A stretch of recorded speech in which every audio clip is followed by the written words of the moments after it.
Hello, I am Bentham and welcome back to Factorio Towns, where in the previous episode we journeyed out into the northwest deserts to build a new ammo town. So far all we have are the rails themselves, so today we're going to get some guns and walls in place, and we'll see about getting some production up and running. So there are three deposits here. We've got an iron, copper and coal one, all of about the same size. The copper one's a little bit bigger, and we're going to make sure that these are all inside our little perimeter wall thing. We're currently setting up our initial bit of defensive stuff. We're just having 4 turrets in a sort of square around our rails, as we usually like to do. Is a very good initial defense because you can always run into the middle of this square if the biters turn up when things aren't quite ready. There is a base very near to here, just to the west, which is a little bit worrying. We will have to tackle that at some point. And there are also bases to the east and the south, as well as millions of them to the north, all of which are sort of urgently in need of stopping. There are already some that are inside pollution range. They've been attacking Colbury, Chipton, the stone hamlets, or the quarries, or whatever I called them, and stuff like that. And we're finally gonna get this sorted once we have this sort of base of operations going. I think the biters might actually change like where they're attacking anyway, because this is going to be nearer. It's going to be on the way, so they'll probably just stop attacking Colbury now. That's the hope.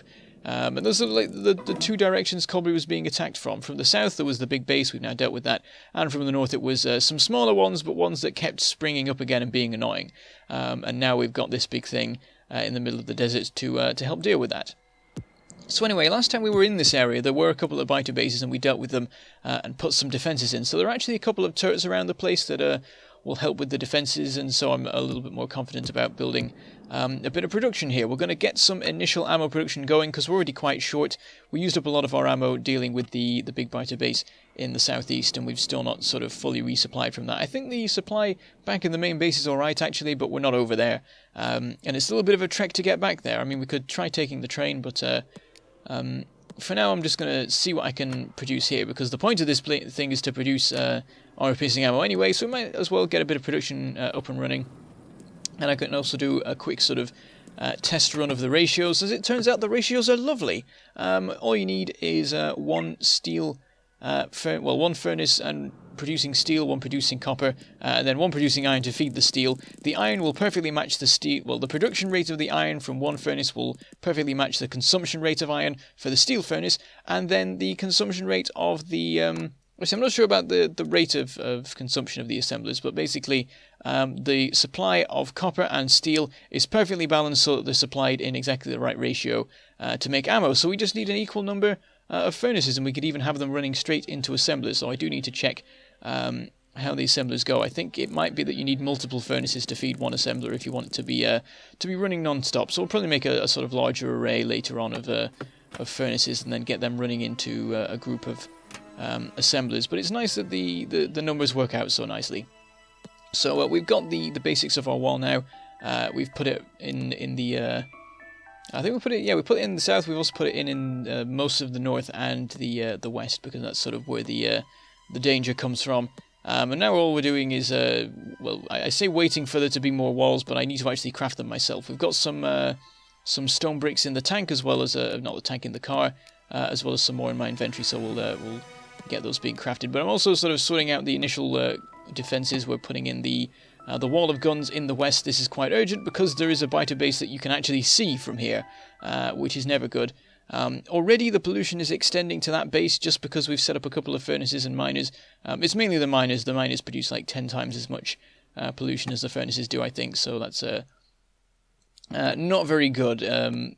It's sort of awkward as well, because it's always going to be miners that you have out in like the fringes of your empire, or whatever you want to call it, of the county, I guess, in this particular situation. Whereas the furnaces, you're more likely to have them in some central location. So it means that all the higher pollution items are out where the biters are, and all the low pollution items aren't, which is unfortunate, but perhaps intentional maybe. But yeah, I guess miners are sort of, you expect them to be more polluting. I guess the lower level furnaces are more, and perhaps it's just that because you have the technology increase for the furnaces but not for the miners, that things get unbalanced or something like that. Anyway, we're also setting up some basic material production, because already I'm running out of steel and iron. We don't need steel so urgently, but we'll be using it eventually for the furnaces. The main reason I'm short on steel is because I've already used it to make some of the furnaces. I'm also short on iron, and in order to make enough furnaces to produce steel and iron, I need to do the steel ones first, and then use the steel that they produce to make the remaining furnace. So it's a bit of a sort of self-solving problem in a sense, or self-creating problem, because the only reason you need steel is because you use steel to make more steel, and you could have just made iron in the first place. But anyway, that's operational, and that will help us get our supply of turrets. At the moment, because of how short we are on ammo, I'm just putting 10 in each turret, which will...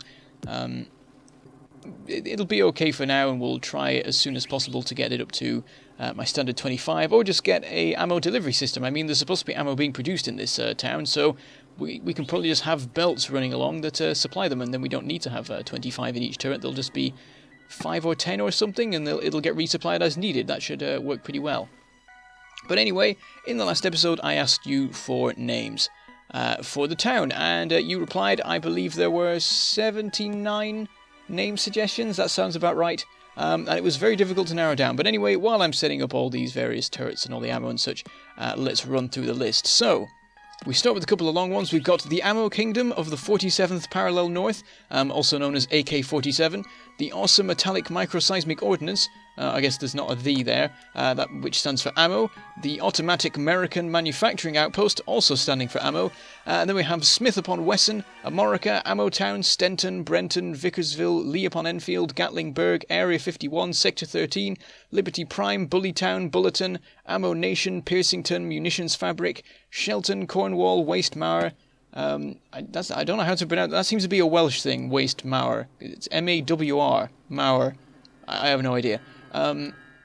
Ordnance Grove, Battlement Fields, Webley, Gun Quarter, Vickers, Westley, Arsenal, Biter Zoo, Gund, Reloadin, Slugfest, Slugville, Slug Dunes, Forton, Bolton, Ammunition, Shooting, Cash, Wallashire, Ammonia, Biterton upon Lead, Shootingham, Fire upon Bugs, Leaden, Maximton, Amodon, Shotville, Rapid Fires, Bang on Desert, Murica, Plumham, Tower, Enfield, Case Point, Cart Ridge, Powderton, Powderhouse, Warhouse, Beacon, Shooton, Shootham, Shotton, Rockwich, Cartridge, Battle, and West Point. A very wide-ranging selection of names. I don't think I've ever seen so many different ideas for them. There was a lot of names after guns and things like that, like Lee upon Enfield, Gatlinburg, and stuff like that. There's a bunch of others as well. That was a big one, and all sorts of different words for guns and gun-based things. There's a huge range, and quite a few puns as well. I like the puns. Fire upon Bugs, Bang on Desert. What else have we got? We've got Cart Ridge. That was a good one. Shoot 'em as well, because you could pronounce that if you wanted to, shoot them. Or if you want, like, I guess it can depend on your region as to what you would call that. But that's quite good. There's a whole range of them, and this was, I think, the hardest list I've ever had to work through. Even though it wasn't the longest by far. We've had ones with over 100 names before, but this one was the most difficult to make a decision about. I ended up making a short list, and then making a short list of the short list, and then and then you get the picture. Each time I cut it down by about 2/3. Well, I don't know, by 1/3. So it took quite a while to get down to my final list, but we got there, and I have chosen the final name. But anyway, back to what we're doing in the factory. We've got all of the guns set up and the walls. We're still getting there with ammo, but we're pretty much finished. We've harvested it from a couple of other places. We have no ammo left. The car has none. We've got rid of the turrets that we previously had in place. And at this point, we have nearly every turret, if not every turret, with 10 ammo in. So that's pretty good. And we've also got some flooring done as well, now that we've got the quarries going, the hamlets, the towns, the things. Producing stone bricks, we actually have quite a few handy. The car was full of them. We were able to make all the walls we needed, plus have a bunch of spare stone. But we're now going to make our way back to the main base to do a bit of resupplying. We have a couple of run-ins with some rocks that nearly bring us down to half health, which is a little bit embarrassing, but we'll get that fixed up. And I don't know, I was going to say and do something about the rocks, but I guess we'll just leave them there until we've hit them so many times we blow them up or something.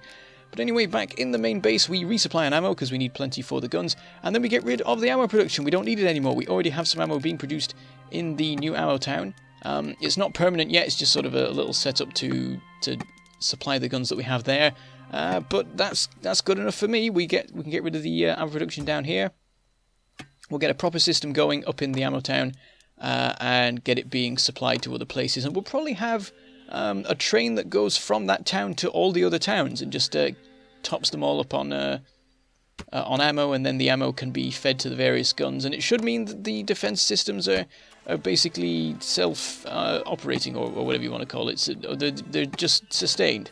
We don't have to run in and resupply them. The only issue will be that we will still need to do some repair work until we can get some logistics operational. We'll make a town for that at some point in the future. Before then, we need to make a steel town. I still haven't got that. And maybe a proper stone town? I'm not really sure. But yes, we've resupplied on all the various materials. And now the only thing the main base is doing is producing plates, gears, and engines. And I think once we have a steel town, we'll get engines being produced there, and then we can just get rid of all the other stuff. And then the main base will be done, and everything will be town-based, which is what I've been sort of trying to work towards for ages. Having it where there is no central area. Everything contributes a particular thing, and there's no particular sort of place to return to, like how I always return to the same spot at the end of Factorio Rail World. I want there not to be that in this one. I want there to just be a bunch of equally important and relevant locations, and I just like whichever one is nearest I call home for the day. So we've gone over to one of our little quarries, and it's a little bit of a worrying situation actually. There is only one miner remaining. The other three have all run out.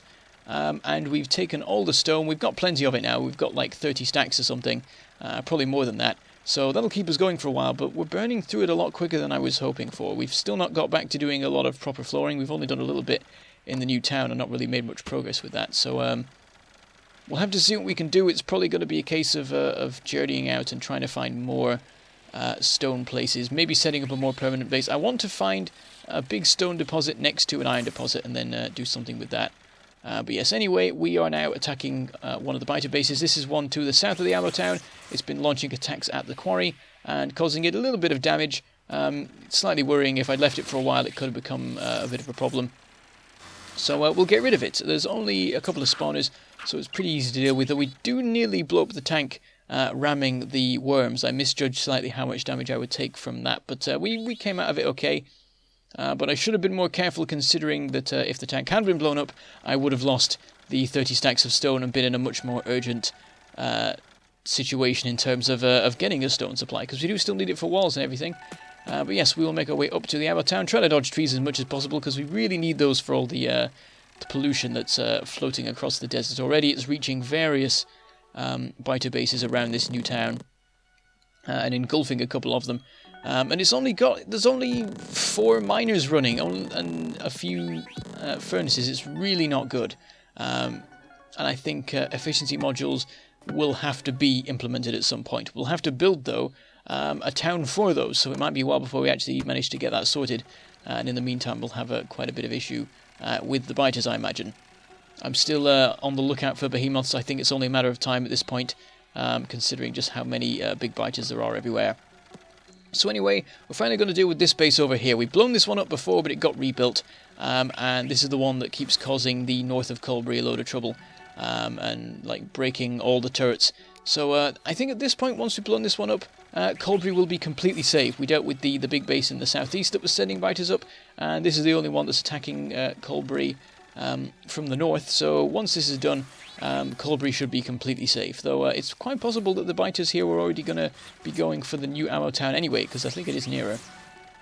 And I did notice that the attack force that had been forming was on the side that the ammo town is on, which does suggest that was the direction that we're going to go in. But anyway, we'll finish this one off. We've got the turret set up, and we'll just need a couple of runs to deal with the bases. There are, however, 3 big worms in it, and that's going to be a little bit tougher. But there we go, we're down to, I think, there's 2 spawners left and a couple of worms. So I think one more run we might be able to finish off everything but the big worms, and then we'll probably utilise some poison capsules. I say probably, but I have already done this. I keep doing that. I keep acting like I don't know what's going to happen next, but I do. So yes, we get the tank repaired up. All we have left are the 3 worms. So I'm just going to fly in and fire 3 poison capsules in. And that won't kill them, but it'll get them pretty weak. And then all we need to do is just go in and ram them.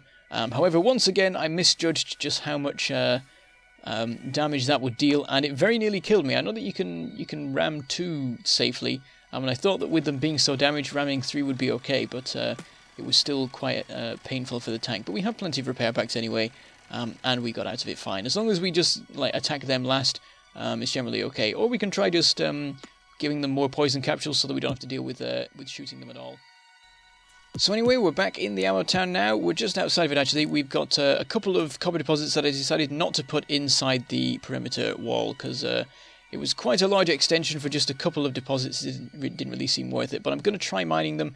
The sooner the better really, because as time goes on there'll be more pollution, the biters will get more angry and they'll be more likely to try blowing the stuff up. So we'll get it running along a belt going inside and just try and get it mined nice and quick. And then later on we can hook that up to the proper supply that we'll have going for the ammo production. So I've just got out the flooring stuff. I'm very confused with it because I'm trying to work out how to change the brush size, and I couldn't work it out initially because I was convinced that it uses the plus and minus on the main keyboard, but it actually uses the plus and minus on the number pad, and so that confused me for a while as I was trying to get it to work with the wrong keys. But anyway, let's start putting in the nameplate. I'll quickly give you first the top 10 list, I think. So yeah, when I cut it down to 10, we had remaining Ammo Town, Bulletin, Shelton, Forton, Bolton, Shooting, Enfield, Cartridge, Powderton, and Shootham. And I eventually managed to narrow that down some more. They were all very good names, and I would have happily called the town any of those.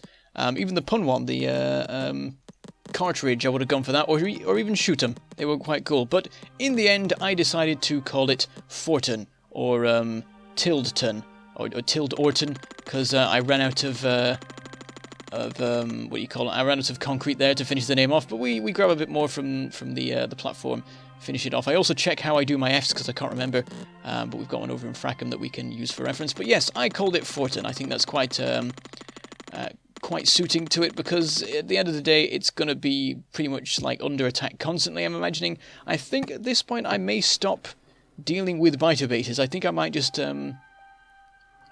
like reinforce the defenses here, get the automatic ammo loading set up, and hopefully get some bots as well to help with the repair work, and then just have this thing be a bastion in the middle of the desert that is constantly weathering biter attacks, because it just takes so much work to deal with all the biters constantly pushing them back, particularly when there's so much pollution going on.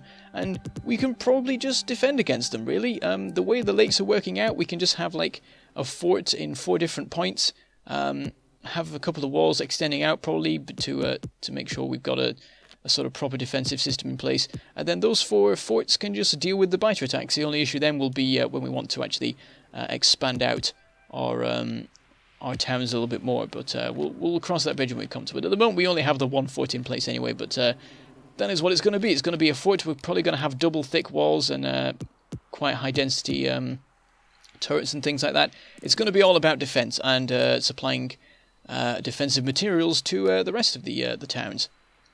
So we'll start now setting up a proper system. We've got an 8 long furnace column. I don't know whether that'll be too much or not enough or what, but we'll just have that for now and see how that does us. And I think for the moment we'll only hook up like half of them anyway, because we'll just be sort of getting the initial setup going. And also, if we had the whole thing suddenly kick into full speed at once, there'd be quite a large wave of pollution that would spread across the desert all at once, which could not go very well for us. So we'll sort of stagger it a bit. We'll have like these furnaces fill up, and then we'll fill up the other furnaces or something like that, and then we'll get the assemblers in place or whatever, just to like not throw a bunch of pollution out all at once, because that's not a very fun, well, the results of that are not very fun to deal with.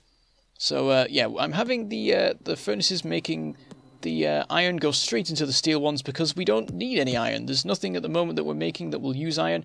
We may expand this to do more military production later. At the moment it's just going to be ammo for the machine gun and the shotgun, or not the machine gun, I always call it that, the assault rifle and the shotgun. And later on maybe we'll expand to grenades or something like that. We do have the coal in place, so it will be convenient, but I think we could use the coal for our supply run stuff, because we're going to be sending trains from here to the rest of the county, and so we might as well load the coal on board and have that be delivered as well. That way every town will have its little local supply of coal to keep the trains running, and we don't have to worry so much anymore about having trains run through towns that have coal supplies, or setting up coal supplies in new towns because there's a train that doesn't run through any, or something like that. We'll just have coal be delivered to everywhere else from here, and that way we'll be able to make sure that it's getting everywhere, and that whatever route a train might take, it will be able to be supplied properly. But yes, we don't have time to set up the assemblers today, but we've got our basic line. We'll just have copper and steel on the same line, because that should be fine, really. And in the next episode, we'll get a bunch of our production going, and hopefully the trains as well. So I should say goodbye, thank you for watching, and I shall see you next time.